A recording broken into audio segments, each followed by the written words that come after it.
Okay, good afternoon, boys, girls, and the undecided. This is a Vox AC15 C1, I think. AC15 C1, yes it is. Okay, I remembered. This is mine. It's in virtually mint condition other than a little bit of dust. There's not a nick or a scratch on this thing. It's about 2 years old. It's been to a couple of little local shows, and this is the version of it with the greenback speaker in it as opposed to the Alnico Blue. But really nice amp. It works really well with the guitar I was playing, and I got out to practice and rehearse tonight, and son of a gun, the reverb is weak. I can hear the return from the reverb very, very well, but the getting the springs to boing is not working too well.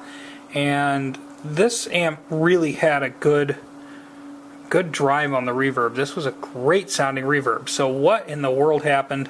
I'm going to hope this is something easy, like, well, we were moving it, a cable came loose, or something stupid like that. But we're going to break into this thing and take a look. Okay, boys and germs, this is actually not what I was anticipating. I swear I forgot that this had what it did, but I haven't been in this in a long, long time. When I first got it, I didn't do anything to it other than just open it up and look around. Obviously it's a PC board amp up here, all PC board crap up here. I don't know if I'm going to be able to obtain a schematic for this. I didn't see one. Usually when I buy these things new even, I look for a schematic to see if I can get one. So PC boards galore. The foot switching mechanism appears to work. I played with that. Okay, and then down here for tubes we have, these are all 12EX7s, EC33s or whatever. So we have one here which is obviously our V1. Our signal comes in from our sockets up here, they're up here, and it comes in, goes in, down to into the board right there, and I'm assuming it probably goes directly to valve 1, which is under the shield, and then we go to 2, and then we go to 3, maybe. One of these has got to be a phase inverter, and there's our power tubes, which are EL84s, or 6BQ5s if this were a US design amp. So because this is a British designed amp, we're going to use the ECC83 European codes. I mean, this thing is way too young to be having cap problems, so I'm thinking we probably just have some kind of BS problem, whether it be a loose tube or a loose socket. We have this little small tank, a reverb tank. It's a little Accutronic Belton. Sounds really good when it worked.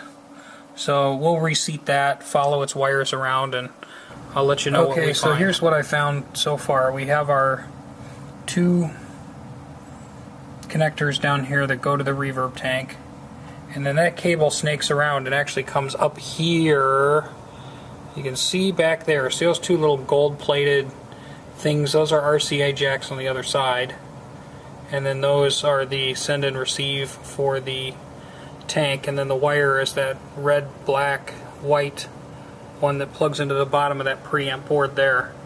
So we're just going to look for any loose, bad connections, maybe clean a couple connectors and plug things back in, and then see if magic happens. Okay, so I apologize for the darkness. It seems to make okay contact, but and I have the reverb level here turned up to the wall, and the master volume's at about half, so this thing should be loud as crap.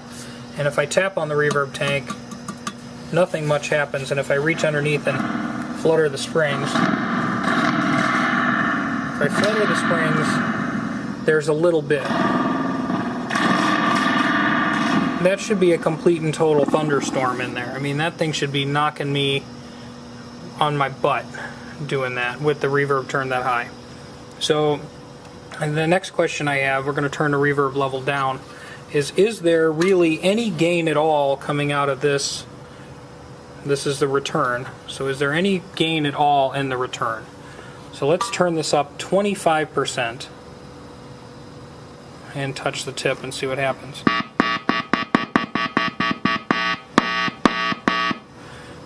Yes, there's plenty of return.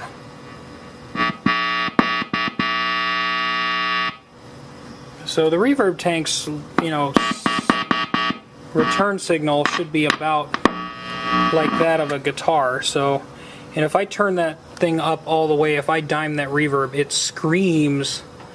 I mean, it screams like a wounded banshee. So I'm going to check one more thing with just a guitar chord. I'm going to actually see if the springs are moving in response to the input, and then at that point I'm going to suspect that there's something not right with this reverb tank. Okay, so I have a guitar cable in hand here that I can touch the tip. So I'm going to try to hold that in the camera hand and touch the tip while I feel to see if the springs are bouncing. See how that works.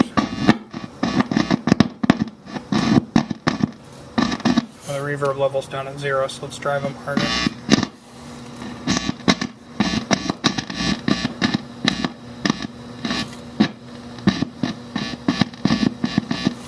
Let's turn the master volume down here so I can turn the channel volume up and really drive them hard.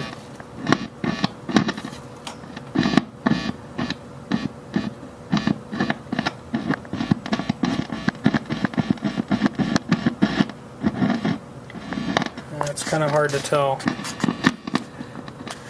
Hard to tell.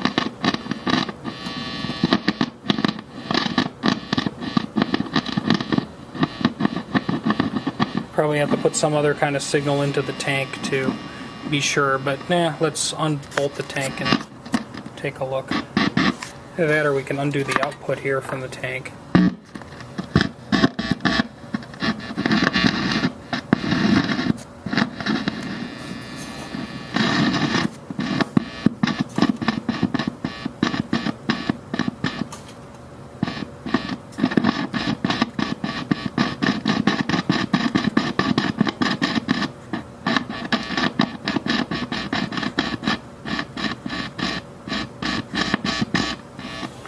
I think I can sense that being driven with my fingers, but darn it, it's hard to tell.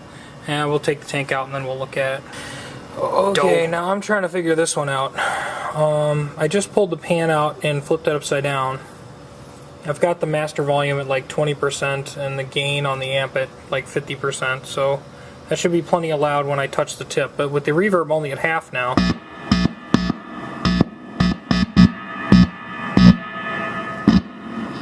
I get a decent amount of reverb. That actually sounds like it's supposed to.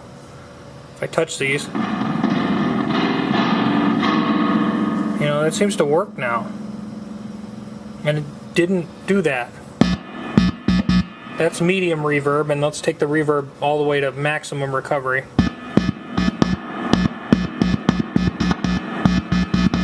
That sounds like what I think it should sound like.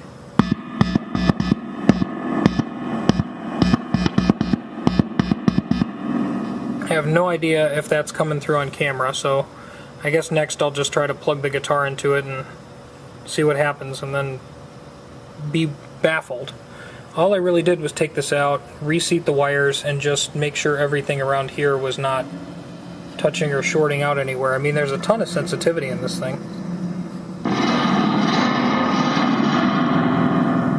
Dun dun dun. Sounds like a monster movie. Okay, we'll test it and then we'll scratch our head and wonder what the hell went wrong. Okay, so we're on the tripod, but I plugged the guitar into it.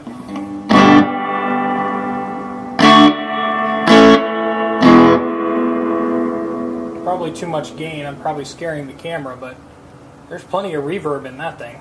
Let's turn the volume down. That's full reverb. That's more than any normal person could possibly want. There's half. Yeah, I usually run this at about 30%, so that sounds about right. Sounds like I need to tune my guitar, but I picked this up to test with, not to actually play anything. Okay, so that's okay on the normal channel. Let's not drive the normal channel very hard. Let's try to make it pretty.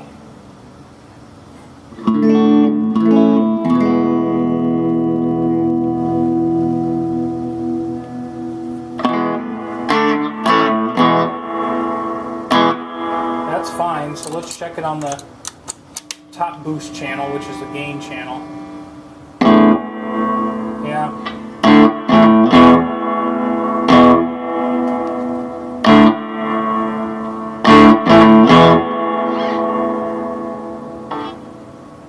Yeah, it's started working. So apparently just taking the RCA jacks out, reseating them, checking all these wires and adjusting all the connections has revived this. I guess we'll just reprise this video if there's anything else to do, but I'm just going to put it back together and say loose connection. So I know some purists are probably mad at me. Okay, that's my light, sorry. But I'm sure some purists are probably annoyed at me for not going after the original factory tubes in these things, which are the infamous Shuguang tubes. But this amp sounds fine. I mean, I've had some that I've wanted to really change the sound of, but this one I liked enough out of the gate that I'm not going to fix it. I mean, what I end up dropping, what, 15, 30, 45, plus another, so $75 in tubes to what? Make it, would it make it better? I don't know. So, okay, that's reverb off. I was like, where'd my reverb go? There it is.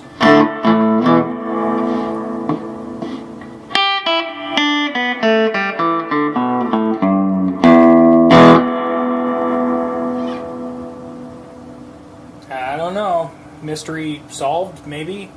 We'll screw it back in and put it back together. If I have any revelations while putting it back together, we'll turn the camera back on. But other than that, have a great day.